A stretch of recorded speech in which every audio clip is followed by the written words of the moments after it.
Back again with the maestro, the legend, play-by-play man, Paul Allen. Paul, thanks for joining me down here in Mankato Training Camp. Hi, main man. How you doing so far? How are you, Mr. Luke? I'm doing great. Training camp winding down here. By the way, you, Arif, and Andy do a great job on that podcast. Appreciate that, Very man. I'll good give you job. your $20 after the shoot. All right, I appreciate that. 20 each. 20 each, correct. So here's the deal. I mean, training camp, very short this year, right? We're used to being down here a little bit longer. Cincinnati coming up. In the short time that you've seen down here, what have you seen from Zimmer and his squad year 3 and how he's developing this young core of guys? Well, nearing the end of training camp in Mankato last year, Mike got so frustrated with the way things were going that he pretty much canceled the final practice. That's right. Like midway through, I'm doing the radio show on the Fan, and they're leaving the field 45 minutes early. And I'm telling Ben Lieber, wow, that must have been such a good practice that Zimmer thought the proverbial hay was in the barn. Actually, it was on the other side. He was so pissed off at the team that he ended it early. And, you know, there were a couple of times, Luke, last year, end of training camp in Mankato and end of training camp in Eden Prairie, where he said that these guys are not as good as they think they are. Then they went to San Francisco and got killed. So it's been different this year in that, you know, I think that was eye-opening for a lot of them. So it's been very professional. They're from 11-5 in a division championship. There are not as many high-end position battles as we've seen in the past. And I think overall for Vikings fans and, you know, for the team itself, I think that's pretty good. Yeah, and we'll get to those positional battles here in a sec. But as far as Coach Zim, he's been around the league so long, and what a great pedigree he had coming in. But he's such a defensive-minded coach. They bring in Norv Turner. How do you think that dynamic has kind of played off of each other, with Norv obviously being the offensive mind that he is and Zim being the defensive guru? Do you think they played off each other pretty well? Yeah, I think their relationship's really good, and I think you can put general manager Rick Spielman in that mix too, because Rick plays into that too, specifically when it comes to the numbers count of trying to figure out what the 53 is going to look like. Now, I do think, you know, and Norv and I are very close, and you know, so therefore it doesn't pain me to say this, but I think, you know, fairness in conversation, the offense left some yardage and some scores on the field last year, and they threw the fewest passes in the NFL. And if you really do a deep dive on it, like you guys have done, the offensive line and the lack of protection really played into some facets of the passing game not getting where Norv wanted it to be. So therefore, you bring in Alex Boone, you put Fusco back at right guard, you got Andre Smith at right tackle.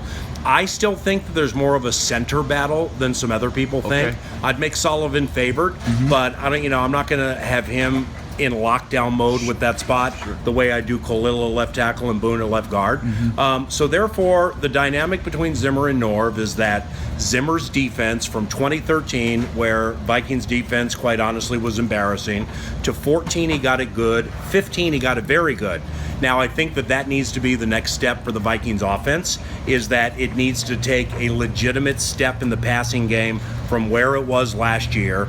So you bring in, you retool the offensive line, you bring in Laquan Treadwell, you have Stephon Diggs in his second year, they're going to dust off Charles Johnson again. So I look for that to jump up pretty significantly this year. Well, you bring up a great point. You know, everybody going into this offseason and into 2016 has been all about Teddy, the passing game, and stretching the field vertically, right? Taking advantage of those 8-9-man boxes. What I struggle with, though, is, do you really think a guy like Norv Turner and the way they want to play defense and protect the ball is going to get away from that power running scheme that we've seen so much? No chance. The big personnel. No. So how much really can we expect this offense to change at the end of the day? Well, when you have Adrian Peterson as your tailback, your play action game is supposed to be upper echelon in the NFL. And in watching games back critically last year, when they faked handoffs to Adrian, you just weren't seeing from safeties and linebackers what you think you should see.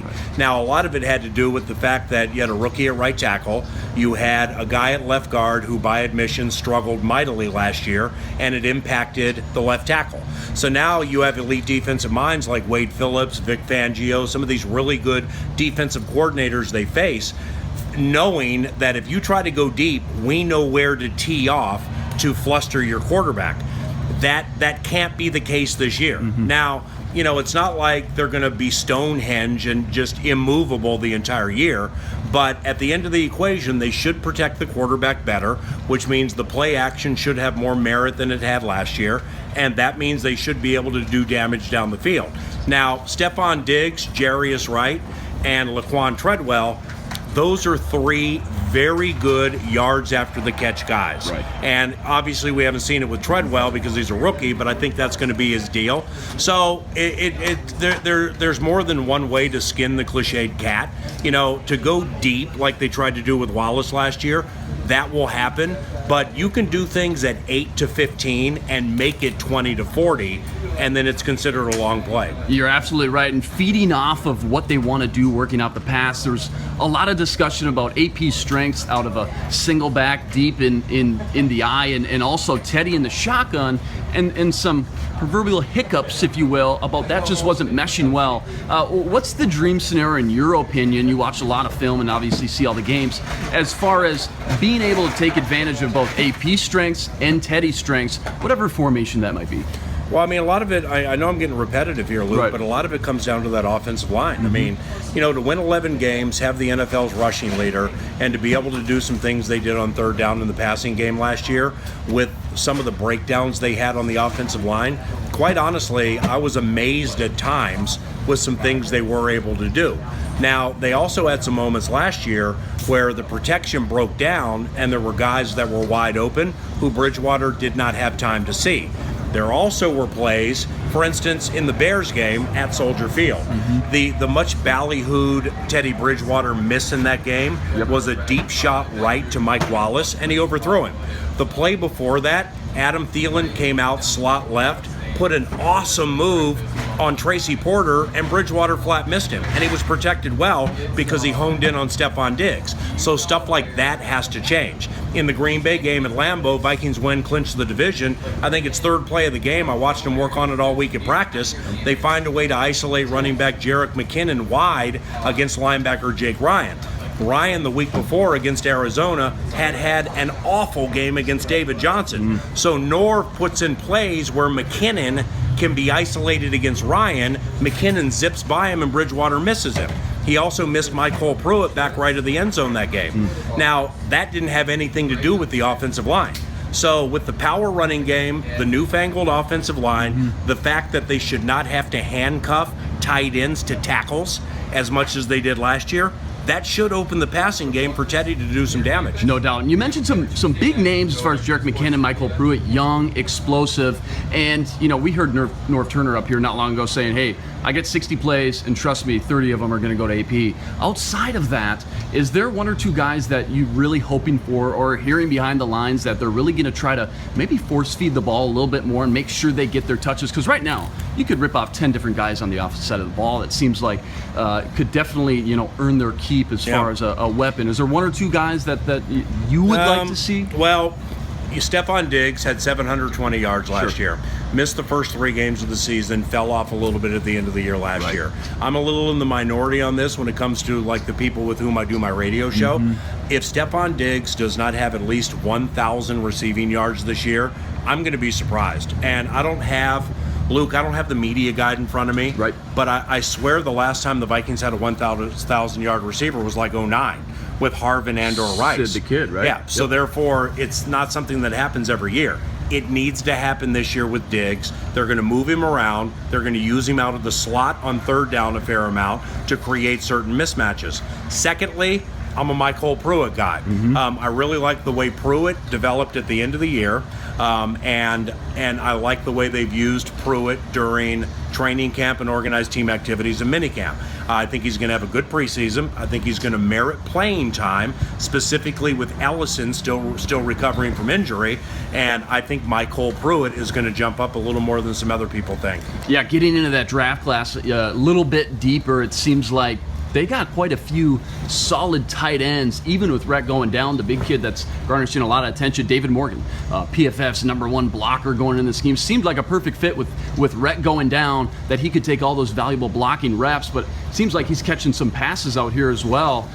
David Morgan, that 3 tight end offense with Rudolph, is that something that you expect to see a lot with that formation and protect that offensive line a little bit more? It's a good question. Now, Morgan is a converted wide receiver. Okay. So when I saw him at rookie camp and I saw his footwork, despite his size, it blew me away. He has very good footwork, catches the ball very fluidly, but you're looking at an offense where McKinnon catches it, Diggs, Wright, Treadwell. They're going to give Johnson a big chance to win playing time. I think Adam Thielen has had a fantastic offseason. Better in mini camp than training camp, in my opinion, but he'll play a lot during the preseason games. So now you got to figure out how you're going to get the ball to Morgan. So I'm not exactly sure how much David's going to play, but I do believe he'll make the 53-man roster. Can't talk about rookies without talking about the first overall pick. Treadwell seems like a great fit thus far. Obviously, going through some rookie progressions, the run blocking and the physicality comes at you right away. You can't miss it. How often and early do you think he's actually going to be in the mix, though, with guys that you just mentioned? Thielen having a great game. Diggs, Charles Johnson. Luke, it's a great question because in hindsight, Diggs should have started game 1. Right. And when they used him in that Denver game, what he did to Aqib Talib, Chris Harris, and Bradley Roby, he caught him off guard. And he was so full speed and so precise with his routes that even Super Bowl winning cornerbacks were a little overwhelmed by him. I'm not sure Treadwell's that guy, but the thing with Laquan is that his catch radius is so good, and they don't really have a guy on the team with that kind of catch radius. So, I know, of course, Norv, when he was in Dallas, he worked with Michael Irvin, he worked with Alvin Harper.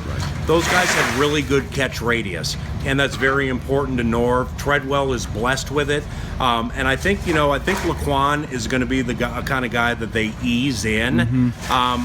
When we go to Nashville, I wouldn't be surprised if when they spread out 3 wide, it's Diggs, Johnson, and Wright to start. But I do think Stefan's going to play a lot of slot, and I think that's going to put Treadwell on the outside. Now, when they go 4 wide, Rudolph, I think, will be slot left or right with Diggs. Then you could have Treadwell and or Johnson. So Charles Johnson is a big factor in this equation because he's the one who I think they're going to give a chance to, but I think he's the most beatable of the bunch if somebody's to jump up and win time. And we've seen even Adam Thielen in the 3 wide sets out here a lot in walkthroughs, getting a lot of time too. So you're right, there's a lot of bodies there. You mentioned bringing Treadwell along very slowly. It seems like this regime in front office and coaching staff altogether like to bring some of these rookies along slowly if they can. Trey Waynes now, after year 1 under the belt, seems like he's going to start pushing for that starting spot right now. What have you seen from that battle between Newman and Trey Waynes, and what do you think Trey Waynes can now bring to this defense? Well, I think it's fortunate in that you're off 11 wins. You have enough veteran leadership and high-end youngsters. You can afford to bring your high-end kids along slowly. I think it's going to happen this year with Mackenzie Alexander. There have been moments with Mackenzie Alexander that I've seen where I've fallen in love with him. I mean, you can just tell Mackenzie Alexander has an edge to him. He's going to be extremely good at this level when he gets a chance. But I don't think the chance is going to take place early this year. With Trey, the thing with Terrence is that Zimmer has such a high level of trust in Terrence that even though Trey is more athletically gifted at this stage of their careers and he's faster and his recoverability is a lot better, he's going to make more mistakes than Terrence. And if you make mistakes, then Zimmer sits you. So with Trey, it's a very tricky situation because he was taken 11th overall, and everybody, including myself, wants to see him play. I'm still just not sure it's time. You talk about the trust that Zimmer needs to have in these guys, and I think it's safe to say you and I talk and text more than people know. Correct. I think when you look at the open safety position, I'm not sure it's as open as people want to make it with the young guys, Anthony Harris, J-Ron Kearse with the size. Now, Sendejo's going to start. The thing with Sendejo is that now Andrew has had his share of blown plays. Andrew played well at the end of last season, but even in the season's penultimate game at home Sunday night against the Giants, he got lost on a deep play to Ruben Randall. And when Andrew is taking a bad angle or gets lost, it's very It's very visibly easy to figure it out. But the thing with Andrew is that he's super technically sound. He's a born leader in that everybody on the defense respects him. Very smart guy from Rice, so therefore he knows what's coming at him. But behind him, Anthony Harris built up his body in the offseason. I liked Anthony last year. I like him more this year. So now you got Smith, Sendejo, and Harris. I have them in for sure. And if they keep 4 safeties, and I think that's what they're going to do, now, in my opinion, you have Michael Griffin, the veteran from Tennessee, battling Antone Exum. Exum is going to play more phases of special teams than Griffin, so in my opinion, that gives Antone an advantage. You talk about keeping 4 safeties. We're getting down to it here at training camp, where eventually, after a couple preseason games, they're going to make the first round of cuts. Is there 1 or 2 guys that not only have stuck out for you so far during training camp, call it a Mr. Mankato, if you will, but a bubble guy on the surface to a lot of the local media that you think definitely deserves to be on the 53? Well, Edmund Robinson made it last year. I love how he's playing. I love how Emmanuel Lamour's playing. I think from the rookie brothers to Audie Cole, I think that's going to be an interesting decision depending on how many linebackers they keep. I think they'll keep 5 defensive tackles from Linval Joseph down to Kenrick Ellis. 4 defensive ends with Hunter, Griffin, Robinson, and Justin Tratto. I think Stephen Weatherly may be practice squad bound. Now we get to the offensive line, and this is where it's really, really interesting. Khalil, Boone, Fusco, Andre Smith, absolutely in. Joe Berger had such a good season last year that while I make Sullivan favored to win the center job, I can't discount Berger. I mean, I can't take the situation Berger was put in last year, how well he responded from the Niners game on, and then just say, hey, you're super backup guy again. He probably will be, but I think that's something that bears monitoring. TJ Clemmings is in, Willie Beavers is in, now you got Zach Kieran. This is a very strong fire hydrant-like center who I think they like. What are they going to do with him? Jeremiah Searles is a tackle that I think they like. They had Austin Shepard active every game last year. What are they going to do there? What about Eden Prairie's Carter Bykowski? I think before he got hurt last year, Carter was going to make the team. They're deeper this year, so what does that mean for Carter?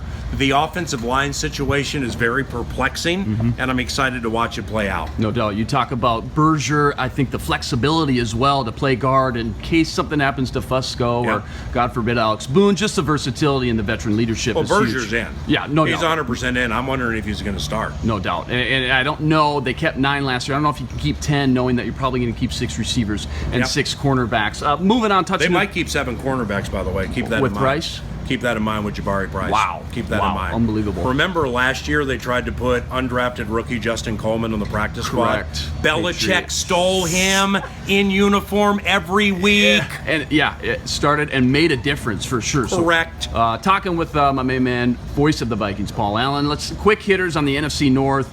Obviously, the Packers are always the team to beat, even though you're looking at the crowning champion of the NFC North. Talk to me about the Packers real quick, and do you think at all after that the Bears or Lions can compete for the division crown? Yeah, I mean, Green Bay with Aaron Rodgers at quarterback is the team to beat in the NFC North as long as he's healthy. I want to see Jordy Nelson play off that injury, and I'm a big Jordy guy, but I think it's fair to say I want to see what he has to offer. If Jordy's really good again, that will elevate Randall Cobb's game. I think Randall fell off a little bit last year trying to be the number 1 receiver. Defensively, I understand they're going to move Clay Matthews outside. I happen to think Clay did a really good job inside. I'm curious to see how that's going to work out. Sam Shields, one of their corners, is a polarizing corner. You talk to some in the NFL, and they think he's overmatched. You talk to me, and I can argue he might be the best corner in the division. So they lose Casey Hayward. Be curious to see how they figure that out. The Bears lost their starting center, Ronas Grasu, for the season. That's bad. The Lions are dealing with Eric Ebron-related injuries, and they gave Marvin Jones a ton of money. I'm not big on their defense, so it's Vikings-Packers down to the wire. I think it comes right down to the wire, just like last year. Talking to my main man, voice of the Vikings, Paul Allen. You've been around a lot of good teams. I mean, Gosh, you came in '98. I don't know how you ended up topping that, but '09, a couple playoff teams in between.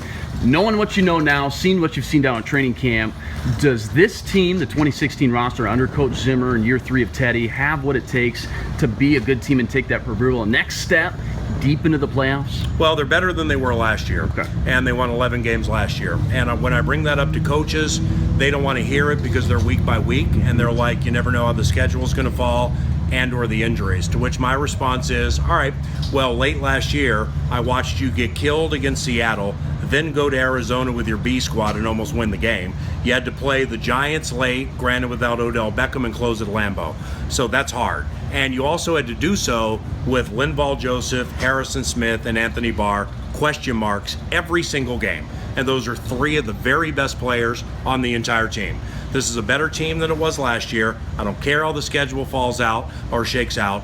This is a team that should be considered within the top 5 teams in the NFC when it comes to laying out the morning line to get to Houston, to get to the Super Bowl. If you're to tell me Carolina, Arizona, Seattle, and Green Bay should be favored ahead of the Vikings, if that's the case, I got the Vikings at number 5. You're the man. Appreciate it. Love you, man. I'll see you out of Canterbury, Bye-bye. right? Thanks a lot.